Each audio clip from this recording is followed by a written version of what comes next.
미주 한인들의 정치 이야기, 미쿡 정치 농장.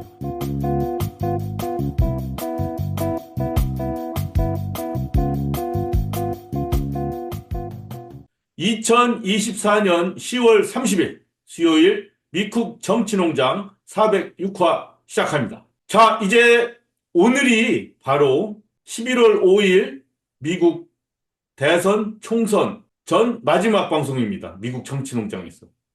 약간 긴장이 되는지 모르겠네요.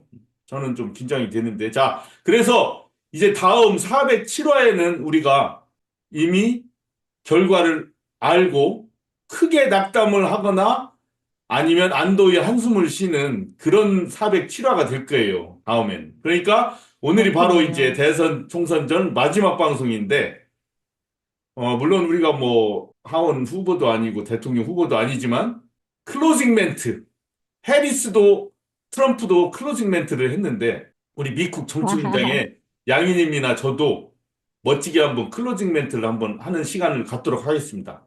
401과에서. 우선 그 전에 제가 양희님께 질문할게요. 네. 한인 유권자들에게는 어느 후보가 좋은가 이런 주제로 혹시 CNN이나 NBC나 ABC나 이런 데서 이런 걸 다루는 거 보셨나요? 아니요. 예. 네, 자, 한국에서만 다루죠. 그렇겠죠. 자, 미국 정치농장에서 바로 이렇게 남들이 다루지 않는 거 다뤄요. 왜냐면 우리 미주 한인들한테는 과연 어떤 후보가 우리에게 유리할까?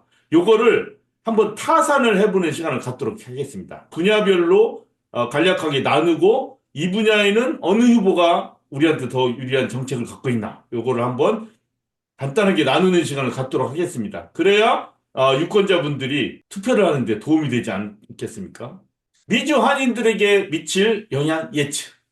자, 경제 분야, 안보 분야, 한반도 평화 분야, 사회적 긴장, 이런 식으로 좀 대충 나눠봤습니다. 자, 우선 경제 분야 볼까요? 인플레이션 때문에 굉장히 어렵다, 이런 얘기들 많이 하잖아요. 예, 그렇죠. 금연으로 보면은 해리스가 불리하죠. 바이든 해리스. 근데, 이론적으로는 그런 것 같지만, 네. 예, 근데 좀 따져볼 게 많이 있죠. 인플레이션, 예. 네. 저는 그렇게 생각해요. 우리가 인플레이션이 그때 피치 못할 사정이 있다는 건 미리 말씀드렸잖아요. 코비드 때 돈을 풀 그렇죠. 수밖에 없었고, 그다음에 생산도 줄었고, 유통도 힘들었고, 서플라이 체인 문제도 있었고, 그래서 불가피하게 인플레이션은 됐지만 사실 그 당시에 제대로 대처 못했으면은 더 힘든 지경에까지 이를 수도 있다는 것도 한번 생각을 해봐야 된다는 거예요. 그다음에 저는 두 번째 이런 생각도 합니다. 만약에 조선시대에 어떤 임금님이 청나라, 명나라 황제하고 직접 방문하지 않고도 말을 할 수 있는 어떤 장치를 그 당시 마련하려고 했었다. 만약에. 그거 얼마 들겠어요, 만약에. 쌀 몇 섬이 들겠어요. 양해님 생각에. 몇만 섬이 모르겠는데요. 들어도 안 되겠죠, 그 당시는. 안 되죠? 네. 당연히. 그 당시엔 안 그 되죠. 시대는. 도저히 그쵸. 불가능에 가깝죠. 근데 만약에 가능하게 한다면은 쌀을 엄청나게 많이 들이고 인부를 엄청나게 들여야 가능하지 않을까 이렇게 됩니다. 자, 예를 들어 제가 우스갯소리 비슷하게 한 건데 사실은 지금 우리가 누리고 있는 것도 생각을 해야 된다는 얘기예요. 왜냐하면 옛날 그렇죠. 조선의 임금이 할 수도 없었던 일을 지금 우리는 하잖아요. 아이폰이니 스마트폰 가지고 척척 전화를 해서 바로바로 얘기 나누고 같이 회의하고 그러지 않습니까? 그렇죠? 네. 예, 그리고 옛날에 막 추운 데서 찬물로 겨울에는 세수하고 샤워도 제대로 못하고 하지만 지금은 다들 대부분은 냉난방 되는 데서 어려움 없이 여름에 시원하게 겨울에 따뜻하게 지내잖아요.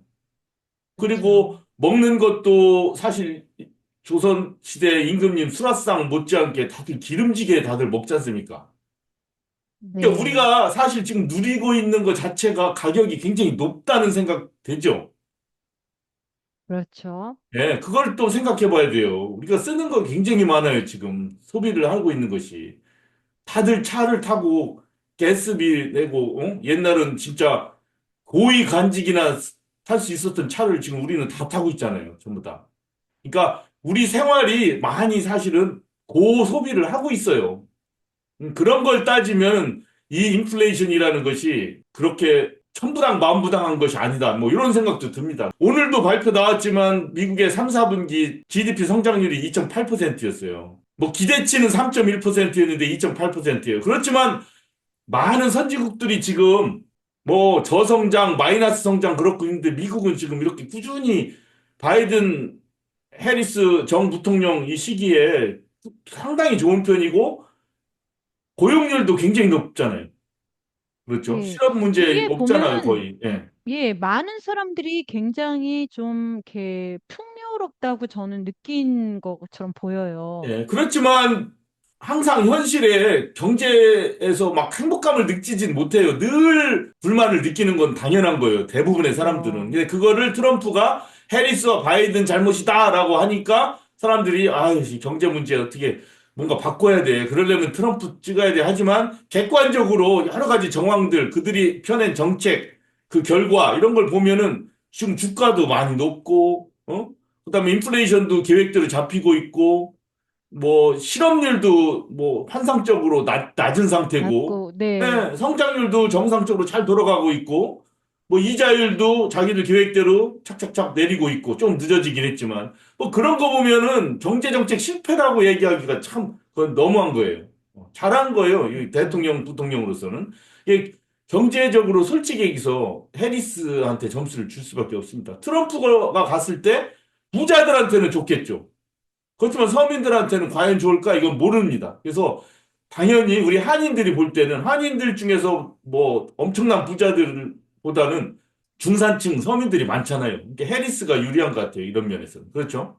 네. 예, 안보 문제는 그걸 뭐 솔직히 안, 누가 어떻게 좋을지 나쁠지 사실 몰라요. 이건. 맞아요. 예, 그냥 뭐 많은 주장이 있을 수 있겠으나 우리 한인들이 볼 때는 잘 모르겠어요. 누가 좋을지 누가 나쁠지.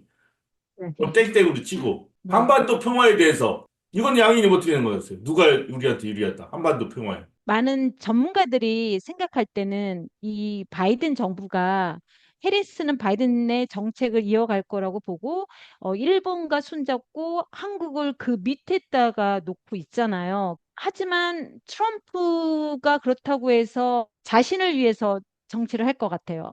예, 그 한반도 문제도 뭐 전문가들한테는 뭐 어느 후보가 유리하다 우리한테 뭐 하겠지만 우리는 잘 모르겠잖아요, 이거 어떻게 될지. 그렇죠. 그 땡땡 모르죠. 쳐. 예. 그다음에 사회적 긴장이라고 표현했는데 우리 아이들 아유, 교육, 트럼프, 예, 아이고. 그다음에 이퀄 오퍼튜니티 취업할 때, 뭐 사업 이런 거의 분위기, 사회적 분위기로 볼 때는 누가 우리한테 유리하겠어요, 이거는.